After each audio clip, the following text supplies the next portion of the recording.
7 years at Thompson & Barrett Digital Marketing taught me one brutal truth. In this industry, loyalty always flows uphill, never down. I'm Olivia Mitchell, and this is the story of how my boss's plan to quietly replace me didn't just fail, it exploded in his face in the most satisfying way imaginable. "The Maxwell account needs the new campaign proposal by Friday," Robert Barrett muttered, eyes glued to his phone as he breezed past my desk.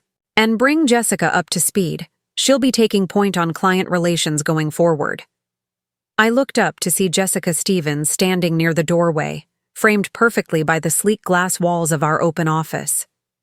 She looked polished, impeccable, really, in her designer suit.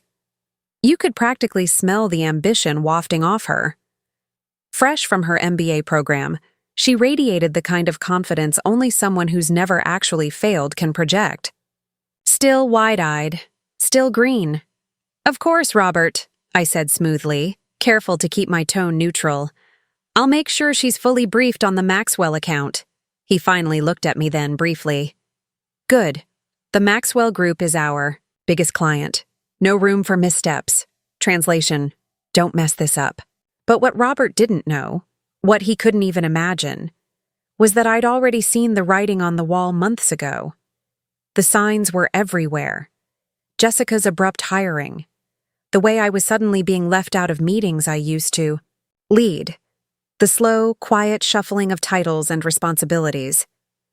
It was a textbook corporate maneuver, fade out the old, usher in the new. And I was being positioned for obsolescence. But Robert had made one critical error. He forgot who had built the Maxwell account from the ground up. He forgot who turned a modest digital contract into the agency's crown jewel, who'd spent countless nights decoding their industry, designing innovative campaigns that catapulted their brand to the top, nurturing relationships with every key executive on their board. Most importantly, he forgot about Thomas Maxwell. "Oh. Heard Barrett hired some hotshot MBA to replace you," Tom had said over lunch last month. We'd met quietly, off the radar. His silver hair and gentlemanly demeanor didn't fool me. His sharp mind missed nothing. Interesting move, considering you're the reason we've stuck with Thompson & Barrett all these years. I sipped my sparkling water, steady. "Business. Decisions are complicated, Mr. Maxwell." He chuckled, the sound warm and rich like aged bourbon. "Please, call me Tom, and some decisions are simpler than they look." Then he slid a folder across the table toward me. Inside was an offer that stopped me cold. A partnership. Tom was launching a new venture capital firm, and he wanted me to lead the digital strategy division. The salary? 3 times what I was making. And the equity stake? Even more valuable. "You've got vision, Olivia," he said. "You understand that digital marketing isn't about chasing trends. It's about foresight, seeing where things are headed. That's what we need on our team."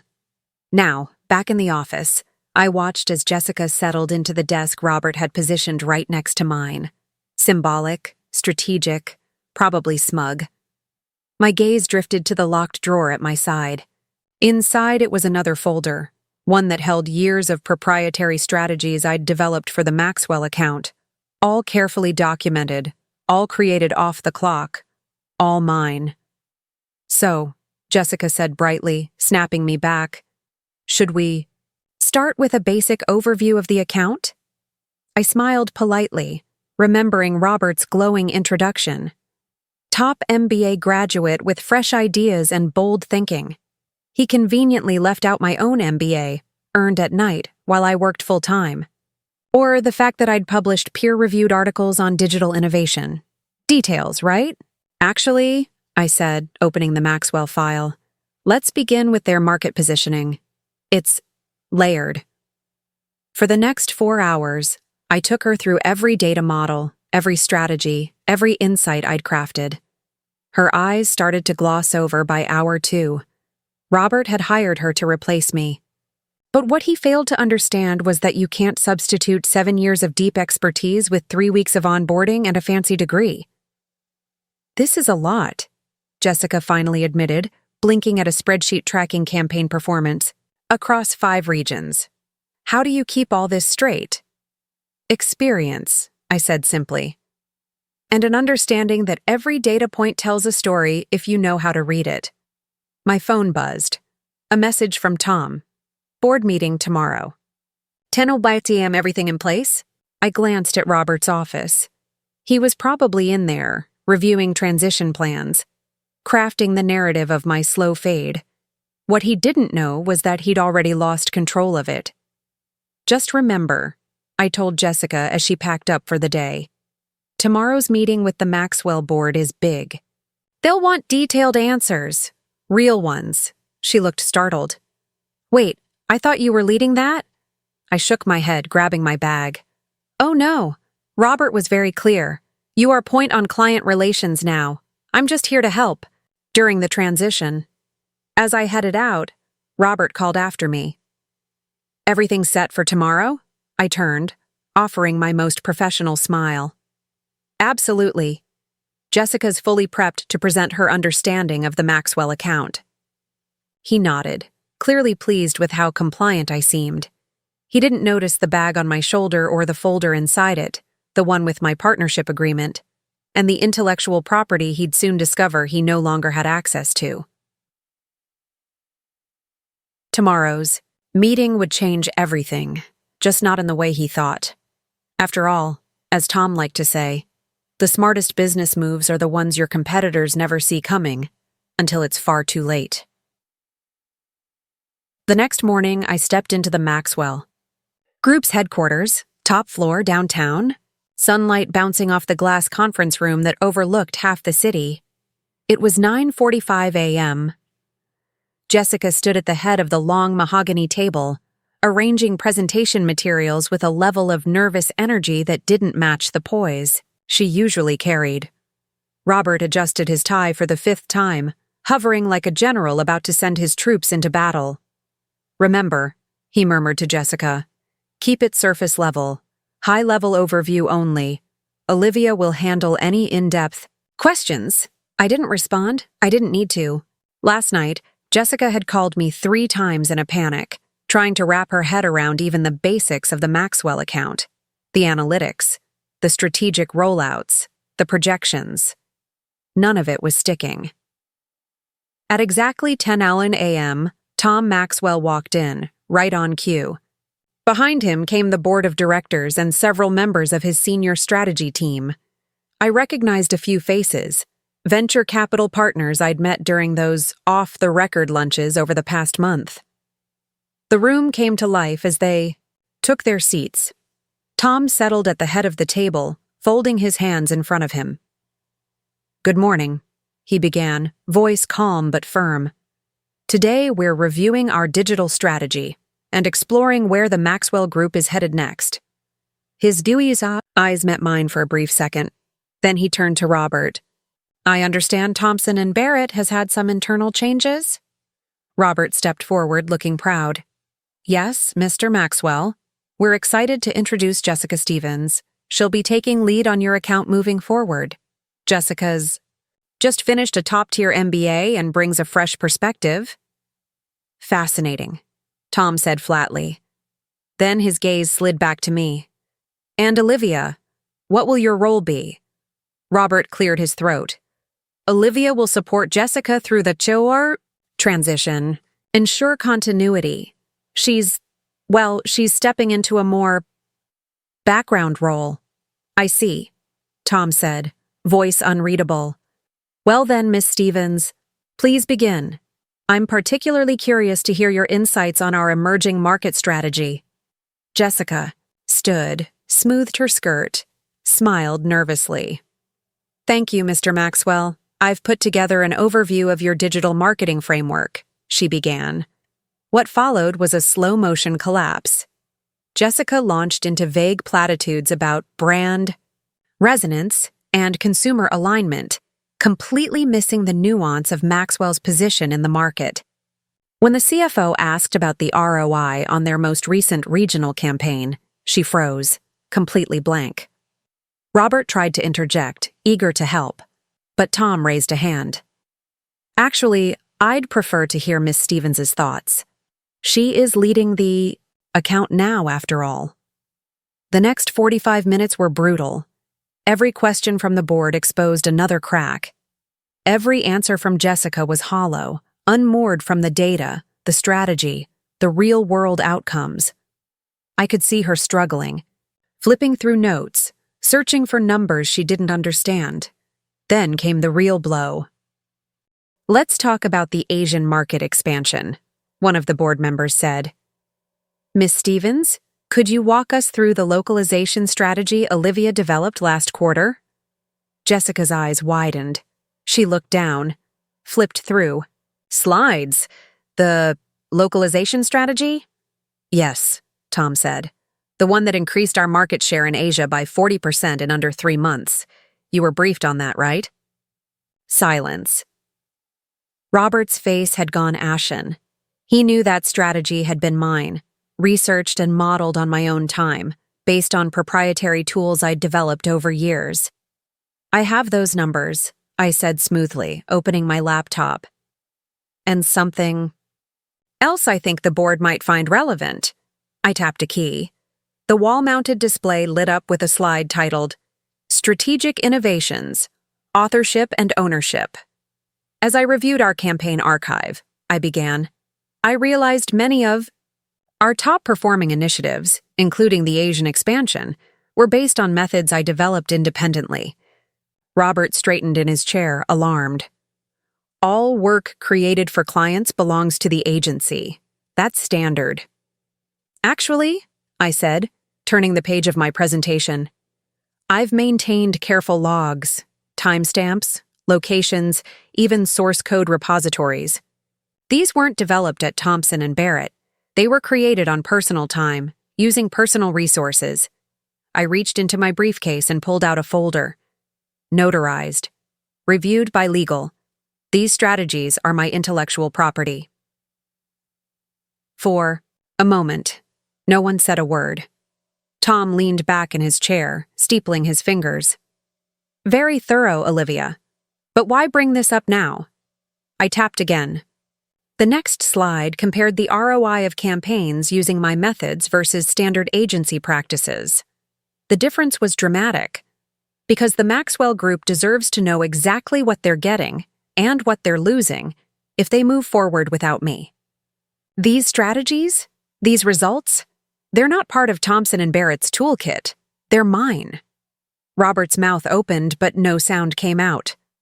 "This is outrageous," he finally managed. "You can't just—" "She can," said a new voice. All heads turned toward the far end of the table. Sarah Martinez, the board's legal counsel, had been quietly flipping through my folder. Now she looked up. "These development records are airtight. Ms. Mitchell owns these methodologies." Tom's expression didn't change, but his eyes twinkled slightly.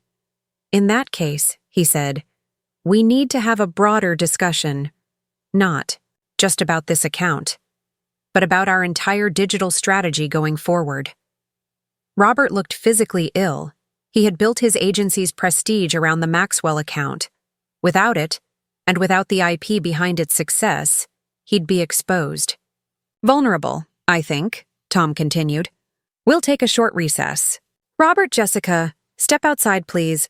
Olivia, stay. The board has some follow-up questions." As they left the room, I caught a glimpse of their reflections in the glass wall. Jessica was pale, clutching her notes like a lifeline. Robert was already pulling out his phone, no doubt dialing the senior partners, hoping to contain the fallout. "Well played," Tom said under his breath as the door closed. "But I have a feeling Robert still thinks this is about salvaging the Maxwell account." He smiled. "What he doesn't realize is that it's already too late." We didn't waste a second. As soon as Robert and Jessica were out of the room, the entire board leaned forward in near unison. Questions came fast, technical, strategic, forward-looking. They weren't just interested in what I had built. They wanted to know what came next. I stood at the head of the table and began to present the full scope of my digital innovation framework. Not just marketing campaigns, but a blueprint for transformation, algorithms, predictive modeling, market movement analysis, It was all there. These aren't just systems that follow trends, I explained. They forecast them. They identify opportunity before the rest of the market even sees the signals. I clicked to a new visualization, live dashboards showing how my models had tracked social, economic, and consumer behavior across multiple sectors. One chart displayed the lead-up to Maxwell's explosive growth in Asia. Another showed early-stage indicators we were now using to target Europe. The room was silent, awed. Sarah Martinez, still flipping through my documentation, looked up again. "You developed all this independently?" "Every bit of it," I said. "Evenings, weekends, my own equipment, my own research. I always knew that if Thompson and Barrett couldn't see the value, someone else eventually would." Tom nodded slowly. "And now they have." He stood, smoothing his suit jacket, and turned to his assistant. "Bring them back in." Robert and Jessica re-entered the boardroom with forced smiles, trying to reset the mood. But the atmosphere had shifted. Gone was the polite corporate formality. What replaced it was something sharper, more final. Tom stayed standing. "Robert," he began, "we've reviewed Olivia's presentation and the legal documentation she provided. The board has reached a few important conclusions." Robert tried to project calm, but his hand went to his tie. Again. "If this is about the transition, I can assure you." "It's not about the transition," Tom cut him off. "It's about the fact that the majority of your agency's success with our account has been built on methods you no longer have a legal right to use." Robert visibly recoiled. "That can't be true. That's not possible. Our contract—" "Your contract," Sarah Martinez said evenly, "covers deliverables created within the scope of your agency's standard services. Ms. Mitchell's methodologies were created outside that scope. She owns them. Tom didn't. Let it breathe. Which means every successful campaign, every major win, every innovation you've pitched as yours, they don't belong to Thompson and Barrett. They were licensed through Olivia's labor. And as of this morning, that license is expired." Robert slumped into his chair. He looked stunned, betrayed by a game he thought he controlled. "We can rebuild," he stammered. "We can develop new strategies. In-house. We've got good people. You couldn't even field basic ROI metrics today," one of the board members interrupted coldly. "And you expect us to trust your team with expansion initiatives?" Jessica, who'd remained quiet through most of this, stood up suddenly. "Mr. Maxwell, if I could just—" Tom held up a hand. "Miss Stevens, this isn't about you. You're a talented young professional, but you were placed in a role that you weren't equipped to handle yet. That's not your fault. That's on leadership." He turned back to Robert. "Which brings us to the decisions the board has made." I reached into my briefcase and withdrew 3 documents. Tom took them, flipped them open, and slid them across the table toward the center. First, he said, "The Maxwell Group is terminating its contract with Thompson and Barrett effective immediately." Robert let out a sound, something between a gasp and a wheeze. "This account represents 40% of your agency's revenue, I believe, and a major pillar of your case studies? I suggest you start drafting your internal memo." The press release goes out at noon. Robert didn't speak. He couldn't. "Second," Tom continued, "we're launching a new division, Maxwell Digital Innovations. It will be fully autonomous and focused on digital transformation across our portfolio."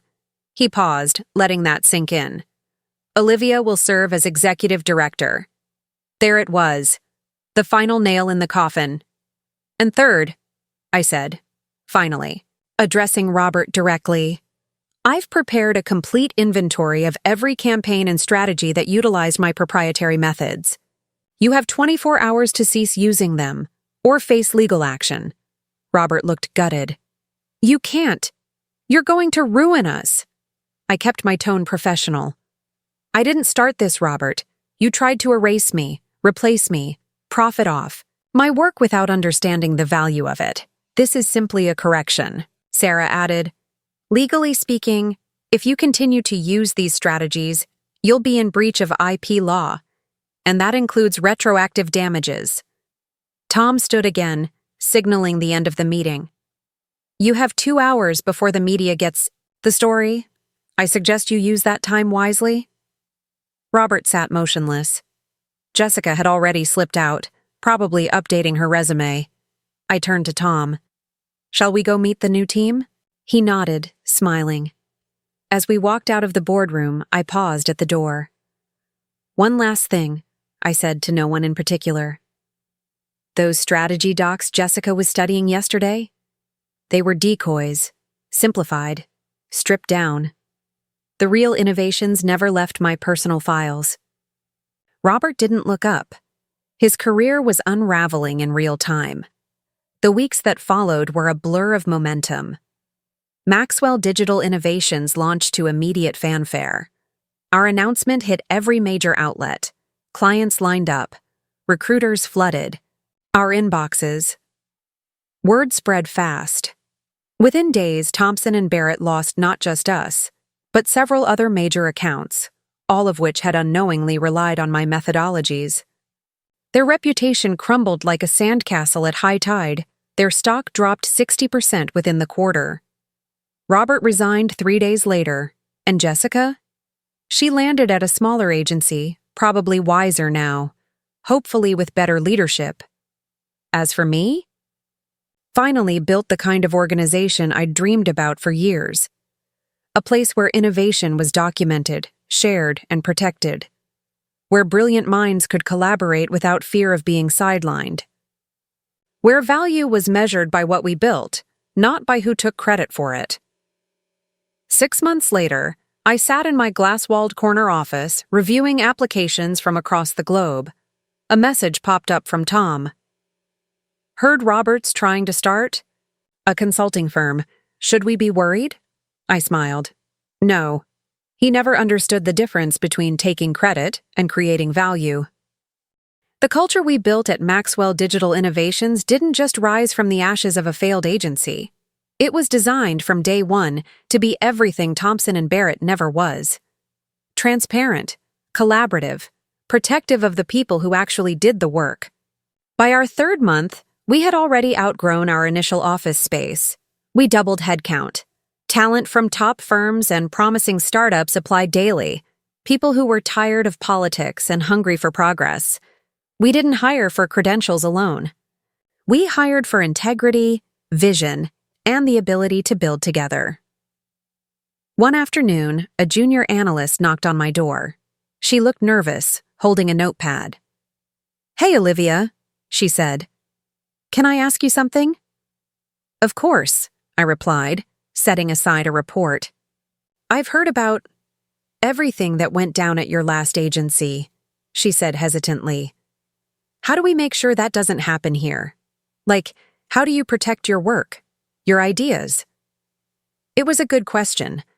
One I'd thought about constantly while building our internal systems. I opened our team dashboard on my screen and spun it around. "This," I said, "is our innovation tracking system. Every strategy, every algorithm, every market insight goes through it. It logs who contributed what. Time-stamped, transparent. Version-controlled. We don't just celebrate ideas. We honor the process behind them." "You see," I told her, "the best defense against being erased isn't revenge. It's infrastructure. It's building a system where credit isn't just given. It's earned and preserved." She leaned in. "And the rules about independent work, like if we develop something on our own time?" "Document everything," I said. "File it, store it, protect it, but also share what's worth sharing. Multiply value, don't just hoard it." She smiled, inspired. "Got it." As she left, I looked up at the framed article on my wall. Maxwell Digital Innovations, Redefining the Future of Strategy. Below it was a plaque, a gift from Tom after our first quarter. Innovation protected is power preserved. Innovation shared is power multiplied. It had become our unofficial motto. Robert never understood that. Word about our success spread faster than even I expected. Business podcasts dissected our story. Investors began following our every move. Analysts called us the anti-agency, a direct counterpoint to the outdated top-down models that dominated the industry. We didn't chase clients. They came to us. One VP of a legacy brand said it plainly. You built something that doesn't just deliver results. It respects the people who make them happen. I wish I could say I was surprised, but deep down, I always knew there was a hunger for something different. For a workplace where ideas mattered more than office politics, where collaboration was more than just a buzzword. We just had to prove it was possible. Then came the moment I'd secretly been waiting for. Tom forwarded me an industry press release. Robert Barrett had officially launched a consulting firm. Positioning himself as an expert in digital transformation, Tom's message read. Should we be concerned? I laughed, because the truth was, no. We had already moved so far past the strategies I'd developed at Thompson & Barrett that it didn't matter anymore. My team was innovating on levels I hadn't even dreamed of back then. What could Robert possibly sell? Repackaged echoes of ideas he never understood in the first place? He was yesterday's playbook, and the game had changed. Still, I couldn't help myself. I clicked through to Robert's new website. There he was. On the homepage, sharp suit, vague mission statement, industry jargon stacked like a house of cards. No case studies, no team, no substance. A castle built on sand. One of his blog posts claimed he led the development of several award-winning campaigns. I recognized them all, every single one built on my models, my algorithms, my sleepless nights. But now, he couldn't use those examples publicly without risking litigation. So instead, he danced around them, implying credit without proof, desperate to stay relevant in an industry that had already left him behind. Meanwhile, my own calendar was booked with client strategy sessions, speaking invitations, and investor pitches. We were in talks to acquire 2 boutique firms and had just inked a deal with a global media group. And we weren't just innovating in digital marketing anymore. We were venturing into product strategy, AI-powered analytics, and early-stage venture consulting. Our growth wasn't just linear. It was exponential. But more than that, it was earned. One morning, I found myself standing in front of our full team, nearly 80 people now, in the auditorium we'd just added to our new campus. I was giving the quarterly address, walking them through our roadmap, celebrating wins, spotlighting team members who had developed breakthrough models. At the end, someone asked, "What's the one thing you'd tell your younger self?" The Olivia who was still working late nights at Thompson & Barrett? I paused, letting the silence settle. I'd tell her that everything she's building, every insight, every idea, every night spent working instead of sleeping, it matters. Even if no one acknowledges it yet, even if they try to take it from you. I smiled. Because the people who try to steal your work, they reveal something more important than what they take. They reveal their own limitations. The room applauded, not just out of politeness, but from a place of shared understanding. This team knew what we were doing wasn't just about strategy or profits. It was about reshaping the rules. We were building something that would outlast trends, outsmart old models, and outclass the cynics who'd tried to survive by copying others. That was the ultimate revenge, not a takedown, not a public humiliation, but thriving so boldly, so visibly, that you became the cautionary tale they whispered about in boardrooms. And Robert? He wasn't the villain of this story anymore. He was just the footnote. 6 months in, and Maxwell Digital Innovations wasn't just gaining momentum, it was setting the pace. Our client roster read like a who's who of forward-thinking brands. We'd cracked the Fortune 100 threshold before the ink dried on our third-quarter financials. Every week brought new partnership offers, keynote invitations, and acquisition inquiries. But the thing I was proudest of? We still operated like a team. No silos, no glory hogging, no execs taking credit for what analysts and specialists had built from scratch. Every win was traced back to the minds behind it. Every innovation was attributed, not absorbed. I sat at my desk one rainy Friday, skimming through our internal innovation logs. It had become something of a ritual for me. Looking through submissions, feedback loops, experimental models in progress. That day, I stumbled across a brilliant new audience segmentation algorithm built by two mid-level analysts and an intern. An intern. The model had already outperformed one of our flagship frameworks in early testing. I forwarded it to our R&D director with a single note: fast-track this. And schedule a spotlight session for the team. Because here, breakthroughs didn't need titles, they just needed space to breathe. Later that afternoon, I found myself in a call with one of our investors, someone who had watched our rise with cautious optimism and was now trying to understand how we scaled so fast, so cleanly. "What's your secret?" he asked. "How do you keep people this aligned? There's almost no turnover." I smiled. "We don't hoard credit," I said simply. "We codify it. We give people ownership.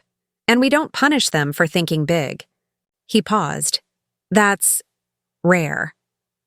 "I know," I said. "That's why it works." Meanwhile, word of our growth continued to echo through the industry. Former colleagues from Thompson and Barrett began reaching out, not out of nostalgia, but desperation. Some asked for referrals, others just wanted to know how we'd done it, and a few, quietly, apologized. One message stood out. It was from a former director who had once coldly passed me over for a promotion I'd more than earned. He wrote, "I didn't realize how much you were doing behind the scenes. We all assumed you were just good with clients. Turns out you were building the actual engine. Respect." I didn't reply. I didn't need to. That message wasn't for me. It was for himself. A record of the moment he realized who he'd underestimated. The irony, of course, was that I never wanted revenge. Not really. What I wanted was recognition. What I wanted was agency over my work, my path, my contribution. And now, watching my team execute ideas that would have been shut down in most corporate war rooms, I felt something deeper than pride. I felt peace, because we weren't just thriving, we were thriving on purpose. At the close of our second quarter, we hosted our first internal strategy summit. No outside speakers, no fluff. Just our people, exchanging ideas, challenging assumptions, breaking ground. I watched as teams from different departments merged mid-session, combining models and theories into hybrid prototypes. Someone suggested a cross-sector predictive model that could eventually be spun off into its own startup. Someone else flagged a blind spot in our current user flow metrics, proposing a redesign rooted in behavioral data. It was beautiful chaos. It was everything I'd once been told wasn't realistic. And yet, there it was. After the summit, Tom pulled me aside. "You know," he said, "when we offered you that partnership, I knew you were sharp, but I didn't know you'd rebuild the architecture of the industry." I laughed. "One process at a time." He leaned in slightly. "Have you thought about what comes next?" I raised an eyebrow. "You mean beyond this?" "I mean legacy," he said. "You're building something scalable, replicable. You ever think about turning this into a model, something others can license? A network of innovation labs?" It hit me then. He wasn't just talking about growth. He was talking about multiplication. Not a bigger agency. Not more campaigns. A movement. That night, I sat on my balcony with a glass of wine, listening to the rain and thinking about what that could look like. What if we built micro-hubs across industries? Trained teams in our methods, then set them free to innovate within their own domains? Healthcare, education, climate tech. Real transformation, at scale. That's when I opened a blank doc and typed the heading, Project Replicate, Scaling innovation. Culture. 3 days later, it became real. We created a stealth task force inside the company, 5 of our best people across departments, tasked with modeling a system for replication. Not just our tools, but our values, our feedback structures, our attribution protocols. Because real innovation doesn't just live in strategy decks, it lives in how people treat each other, how they speak up, how they're heard, and how their contributions are honored. I knew Robert would hear about this. Eventually, his new consulting firm had launched with a whisper, not a bang. A few small contracts, some recycled insights, a white paper that basically repackaged our 2022 frameworks.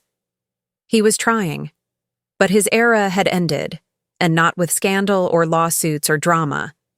It had ended with the industry moving on, without him.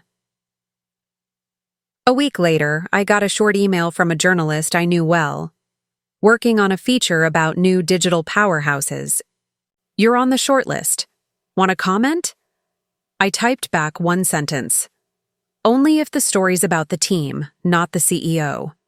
Because that's what Robert never understood, and that's what we had finally proven. In a world obsessed with spotlight, the real power is in the system, a system that elevates good ideas, no matter where they come from, a system that protects the people doing the work, a system where innovation isn't just an outcome, it's a way of working, and that changes everything. 3 months after launching Project Replicate, the model had already outpaced our expectations. We'd beta-tested our innovation framework in 2 external partner companies, a rising e-commerce brand and a logistics tech startup. Both implemented our feedback system, IP tracking tools, and collaborative strategy sessions. The result? Productivity increased by 38%. Time to launch was cut in half. Attrition dropped to near zero. But more importantly, their teams felt seen. The same way I'd wanted to feel for years. It wasn't just our strategies they were adopting. It was our philosophy. One that said, you don't have to fight for credit when the system is designed to recognize your value. We hosted a roundtable. Soon after, just a dozen founders, strategists, and creatives curious about how we were doing what we were doing. The question came up again, as it always did. How do you maintain innovation without burnout? I told them the truth. You don't drive people harder. You remove the friction that stops them from doing their best work. That's where the real energy loss happens. In politics, in ego management, in constantly having to prove your worth to people who are supposed to know it.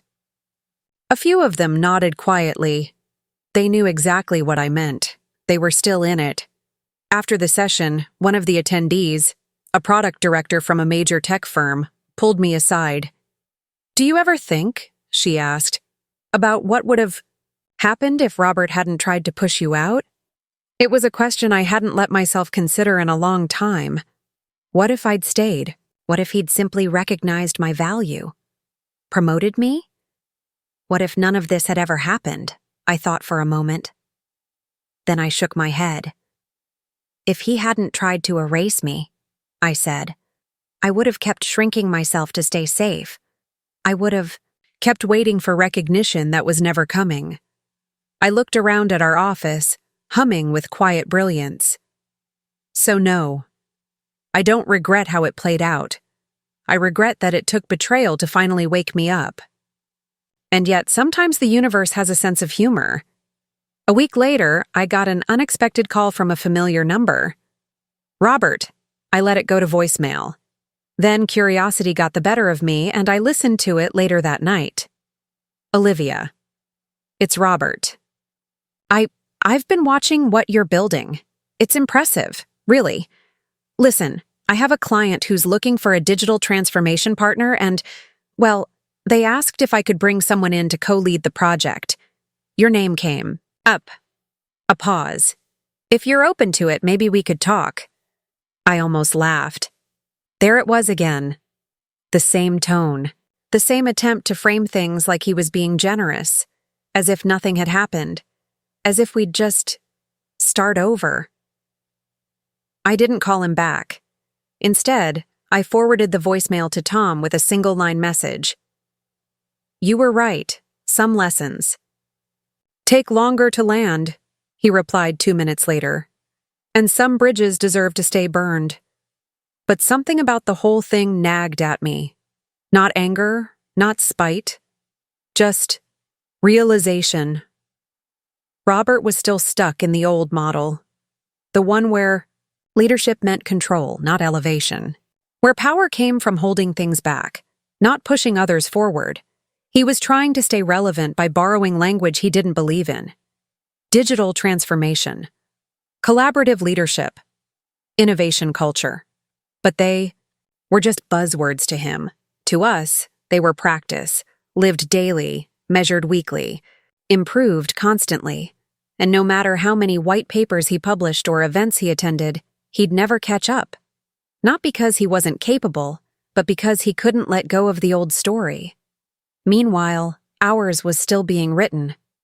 We'd just finalized a partnership with a global nonprofit to apply our predictive models to humanitarian logistics. What started as digital strategy had grown into something that could help save lives. The day we ran the first successful test simulation, routing supplies to flood zones 48 hours faster than the traditional model, I felt something I hadn't in years. That deep, steady kind of pride. The kind that doesn't come from being seen. It comes from building something that matters. And that was when I knew. This wasn't a rebound company. It wasn't a revenge story. This was legacy. Not because of scale. Not because of press. But because of impact. Because our team knew without a doubt that their work wasn't just protected, it was valued. And that meant they could take bigger risks, think wider, move faster. They weren't holding back, and neither was I. One evening, as the office emptied out, I stayed late reviewing our next expansion proposal. It was detailed, smart, ambitious. We were planning to open 2 new innovation hubs, one in Europe, one in Southeast Asia. Each would be staffed with local teams, trained in our methods. Each would have full autonomy to adapt our system to their market realities. The model was working. I closed my laptop, stood at the floor-to-ceiling window, and watched the city below, alive with movement, energy, potential. 7 years ago, I sat in a different office, silenced by politics, sidelined by ego, building ideas that would never be credited to me. Now those ideas were shaping global strategies, changing industries, and creating a ripple effect of empowered talent.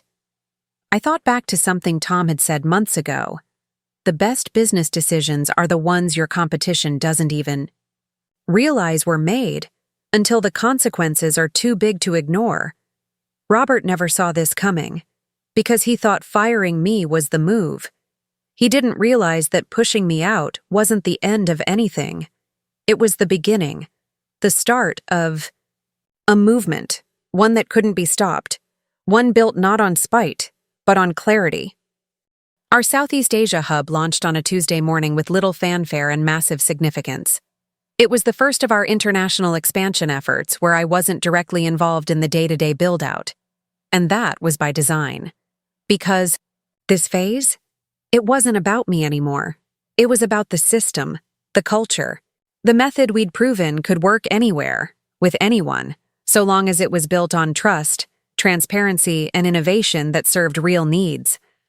The regional director, Anya, a brilliant strategist with a background in behavioral economics, had been with us less than a year. And yet, she understood the heart of our philosophy better than most industry veterans I'd worked with over the past decade. I watched from my office as she presented her first initiative over video. A local partner. Accelerator designed to co-create tools that met region-specific challenges. Payment friction, user distrust, data lag. She didn't pitch theory. She pitched impact, and the board backed her fully. After the call, I stepped out into the common area. It was early, but already buzzing. Our product team was deep in testing mode. Data analysts were sketching models on glass walls. And in one corner, a marketing intern was casually walking a senior engineer through a new onboarding flow she'd mocked up on her own. I paused, watching them, absorbing the hum of a workplace where contribution wasn't dictated by rank, but by value. This was the culture I'd dreamed of while working under people who never saw me. Now we were replicating it globally. Later that week, I gave a guest lecture at a university on the future of innovation leadership. At the end, during Q&A, a student raised their hand and asked, "How do you know if your company culture is actually working?" It was such a deceptively good question. I thought about it for a beat, then said, "When people stop waiting for permission to build great things and start trusting that their efforts will be respected, that's when you know. That's when culture becomes more than a set of values on a website. That's when it becomes real." A few days later, I received an email that made me pause. Subject line, "Permission to share your story." It was from a mid-level exec at another agency, not one I'd ever worked for, but one clearly struggling to stay competitive. She'd read about us in a recent business journal profile and had somehow pieced together my backstory from industry whispers. Her message was simple, raw. "I've watched so many people like you disappear quietly. Brilliant, undercredited, cut out of their own work. You flipped the script.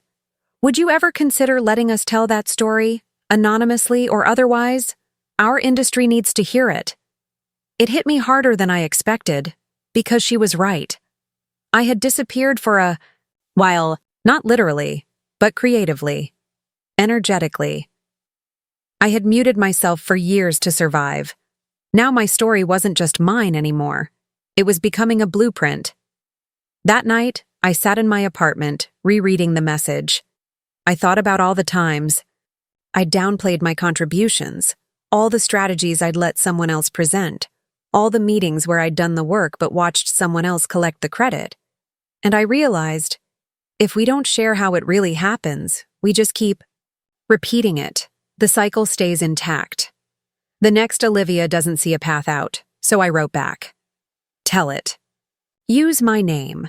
Use the real story. Just be honest about the mistakes, the silence, and the decision to choose something better." The article published 2 weeks later. It was titled, "The Strategist They Tried to Replace and the Empire She Built Instead." It went viral, not because it was scandalous, but because it was familiar. People saw themselves in the quiet erasure, the behind-the-scenes brilliance, the climb from invisibility to impact. Messages poured in, from women, from engineers, from junior associates and startup founders, and even a few mid-career executives who'd lost their way. The most common line? "I thought I was the only one." Robert didn't reach out, but a former intern from Thompson and Barrett did. "I don't know if you remember me," he wrote. "You helped me prep for a presentation when I was completely underwater. You didn't need to, but you did, and I've never forgotten that." He'd started his own agency. Was doing well. "I just want you to know," he said, "we built our process around credit and contribution. We literally call it the Mitchell method. Hope that's okay." I smiled. It was more than okay. The ripple effect had begun, not just in metrics or market share, but in mindset, in the quiet shift happening across boardrooms and brainstorms and back channels. People were no longer just chasing innovation. They were protecting it. They were sharing it. They were building systems where people like me didn't have to claw their way into the spotlight just to prove they mattered. One Friday afternoon, I was walking the floor when I overheard a conversation between 2 junior team members. One was worried her model wouldn't be taken seriously because she hadn't been at the company long. The other replied, "If it works, it works. Doesn't matter if you built it yesterday or 5 years ago. Just track your contribution and push it through." I didn't interrupt. I just walked past, quietly proud that our values were alive without needing to be preached. That's when you know a culture's real, when it defends itself without a fight. By the end of our first year, Maxwell Digital Innovations wasn't just a rising star, it had become the new standard. Clients no longer asked how we worked. They asked how they could work like us. Investors didn't just fund us, they funded into us, wanting access not to our IP but to our process, our people, our principles. We were more than a consultancy. We were a philosophy. One rooted in this idea that innovation without protection is just exploitation waiting to happen. But when you combine creativity with infrastructure, freedom with accountability, that's when you get something that lasts. It was on a crisp Thursday morning when I found myself walking into our new European headquarters, just opened in Berlin. Clean lines, open architecture, 0 assigned offices, a space designed for frictionless collaboration. I passed by glass rooms where cross-functional teams sketched on walls, argued passionately over models, and laughed mid-mistake, because here, mistakes were signals, not sins. One door had a whiteboard with a quote scribbled in bold, "The best strategy wins, not the loudest voice." I didn't write it, but someone here had internalized the lesson I'd spent years learning the hard way, and passed it on. That's when I knew. The system was bigger than me now. That afternoon, we hosted a town hall across all our global teams. Over 300 employees joined from 6 time zones. We celebrated milestones, shared new discoveries, highlighted quiet wins, and at the very end, someone asked a simple, open-ended question: "What's next?" I looked around the digital room, faces filled with purpose, not pressure. Confidence without arrogance, curiosity without politics.